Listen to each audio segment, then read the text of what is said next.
ನೇತೃತ್ವ ವಹಿಸಿದಂತಹ ಬಹುಮಾನ್ಯ ಯಾ ತಂಗಡರು ಮತ್ತು ಎಲ್ಲ ಗಣ್ಯರೇ, ಈಗಾಗಲೇ ಮಿಡ್ ಟೌನ್ ಎನ್ನುವಂತಹ ಒಂದು ಕ್ಲಿನಿಕ್ ಉದ್ಘಾಟನೆಗೊಂಡಿದೆ. ಮಿಡ್ ಟೌನ್ ಎನ್ನುವಂತಹ ಪದದ ಅರ್ಥವೇ ನಗರ ಕೇಂದ್ರ ಅಂತ ಹೇಳಿಕೊಂಡು, ಕೇಂದ್ರ ಭಾಗದಲ್ಲಿ ಕಿರಣಕಟ್ಟೆಯಂತಹ ಒಂದು ನಗರ, ಇದು ಬೆಳೆಯುತ್ತಿರುವಂತಹ ನಗರ. ಈಗಾಗಲೇ ನಮ್ಮ ಡಾಕ್ಟರ್ ಹೇಳಿದ್ದಾರೆ, ಇದೊಂದು ವೈದ್ಯಕೀಯ ಕಾಲೇಜುಗಳು, ವೈದ್ಯಕೀಯ ಆಸ್ಪತ್ರೆಗಳು, ಇಲ್ಲಿ 3-4 ವೈದ್ಯಕೀಯ ಕಾಲೇಜು, ಆಸ್ಪತ್ರೆ, ಹೋಮಿಯೋಪತಿ ಆಸ್ಪತ್ರೆ, ಕ್ಲಿನಿಕ್ ಎಲ್ಲವೂ ಇರುವಂತಹ ಒಂದು ಕೇಂದ್ರ.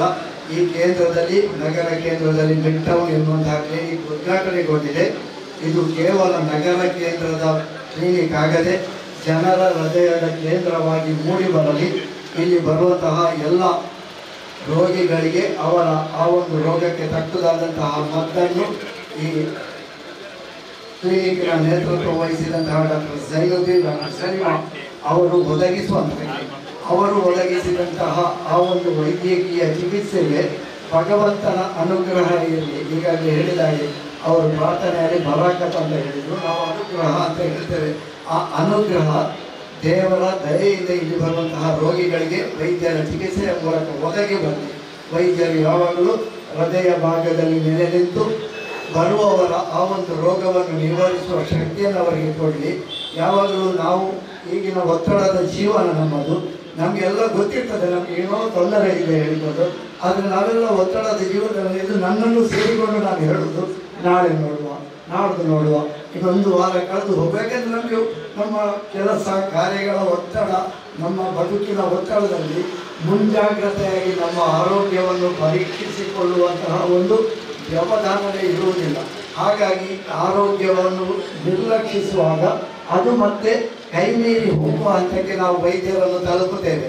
ಅದಕ್ಕಿಂತ ಮೊದಲೇ ನಾವೆಲ್ಲರೂ ವೈದ್ಯರನ್ನು ಕಾಲಕ್ಕೆ ಸಂಪರ್ಕಿಸಿ ಮುಂಜಾಗ್ರತೆಯಿಂದ ನಮ್ಮ ಆರೋಗ್ಯವನ್ನು ಕಾಪಾಡಿಕೊಳ್ಳುವಂತಹ ಒಂದು ಒಳ್ಳೆಯ ಬುದ್ಧಿ ನಮಗೆಲ್ಲರಿಗೂ ದೇವರು ಕೊಡಿ. ಇಂತಹ ವೈದ್ಯಕೀಯ ಕ್ಲಿನಿಕ್ ಈಗಾಗಲೇ ಪಂಡಿತ್ ಮೊಹಮ್ಮದ್ ರವರು ರಿಬ್ಬನ್ ಕಟ್ ಮಾಡಿ ಅದನ್ನು ಉದ್ಘಾಟಿಸಿದರು. ಪಂಡಿತ್ ಮೊಹಮ್ಮದ್ ರವರು ನನ್ನಲ್ಲೂ ಸಾಧಾರಣ 22 ವರ್ಷಗಳ ಸಂಬಂಧ. ನಾವು ಪುಸ್ತಕಗಳನ್ನು ಆರಂಭ ಮಾಡುವಾಗ ಅವರು ಅಡೇಕರ ಶಾಲೆಯಲ್ಲಿ, ಅದು ಮದನಿ ಶಾಲೆಯಾಗಿದ್ದು, ಅದರಲ್ಲಿ ಸಂಚಾಲಕರಾಗಿದ್ದರು.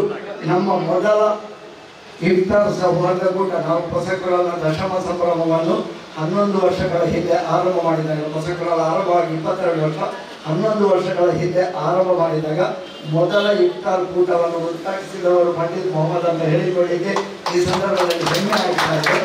ಅವರ ಮಕ್ಕಳಿಗೆ ನಮಗೆ ಸತ್ಯವಾಗಿ ಬರುವವರಿಗೆ ಅವರ ಮಕ್ಕಳ ಕ್ಲಿನಿಕ್ ಅಂತ ಗೊತ್ತಿರಲಿಲ್ಲ. ಅವರು ಪಂಡಿತ್ ಮೊಹಮ್ಮದ್ ರವರನ್ನು ಇಲ್ಲಿ ಅನಿರೀಕ್ಷಿತವಾಗಿ ನೋಡಿದಾಗಲೇ ನನಗೆ ಗೊತ್ತಾಗದು, ಡಾಕ್ಟರ್ ಝೈನುದ್ದೀನ್ ಅವರ ಮಗ ಅಂತ ಹೇಳಿಕೊಂಡು ಇವರು ಹೇಳಿದರು, ನಮ್ಮಲ್ಲಿ ಬಾಪ ಅಂತ ಹೇಳಿದರೆ ತಂದೆ ಅಂತ ಹೇಳಿಕೊಳ್ಳುವುದು ಅಂತ ಹೇಳಿದ್ದಾರೆ. ಅಂತಹ ಮಗನ ಕ್ಲಿನಿಕನ್ನು ತಂದೆಯವರು ಉದ್ಘಾಟಿಸಿದ್ದಾರೆ. ಅವರು ಕೂಡ ಒಬ್ಬ ಪಾರಂಪರಿಕ ವೈದ್ಯರಾಗಿ ತುಂಬ ಪ್ರಸಿದ್ಧಿಯನ್ನು ಪಡೆದವರು. ಆ ಕಾಲಕ್ಕೆ ಅಷ್ಟು ಪ್ರಸಿದ್ಧಿಯನ್ನು ಪಡೆದಿದ್ದರು. ಅವರ ಅನುಭವ, ಡಾಕ್ಟರ್ ಝೈನುದ್ದೀನ್ ಕಲಿತಂತಹ ಅನುಭವ, ಅವರ ಧರ್ಮಪತ್ನಿಯವರ ಅನುಭವ ಎಲ್ಲವೂ ಸಮಾಜಕ್ಕೆ ಕೊಡುಗೆಯಾಗಿ ಕೂಡಿ ಬರಲಿ. ಈ ಒಂದು ವೈದ್ಯಕೀಯ ಕ್ಲಿನಿಕ್ ಎಲ್ಲರಿಗೂ ಉಪಯೋಗ ಆಗಲಿ ಅಂತ ಹೇಳಿಕೊಳ್ತಾ, ಭಗವಂತನ ಅನುಗ್ರಹ ಯಾವತ್ತೂ ಇರಲಿ ಅಂತ ಹೇಳಿಕೊಳ್ತಾ, ಅವಕಾಶ ಕೊಟ್ಟದ್ದಕ್ಕಾಗಿ ಬಹಳ ಆತ್ಮೀಯವಾಗಿ ಅಬ್ದುಲ್ ರೆಹಮಾನ್ ಅವರು ಕರೆದರು. ಬರುವಂತಹ ವ್ಯವಧಾನ ಇರುತ್ತದೆ. ಇವತ್ತು ಆದಿತ್ಯವರು ನಮಗೆಲ್ಲರಿಗೂ ಒತ್ತಡದ ಕಾರ್ಯಕ್ರಮ ಆದರೂ ಕರ್ತದಕ್ಕಾಗಿ ಅವರಿಗೆ ಮತ್ತು ಸಂಸ್ಥೆಯವರಿಗೆ ವಂದನೆಗಳನ್ನು ಸಲ್ಲಿಸ್ತಾ ಎಲ್ಲರಿಗೂ ದೇವರು ಶುಭವನ್ನು ಕಳಿಸಲಿ. ಎಲ್ಲರಿಗೂ ನಮಸ್ಕಾರ.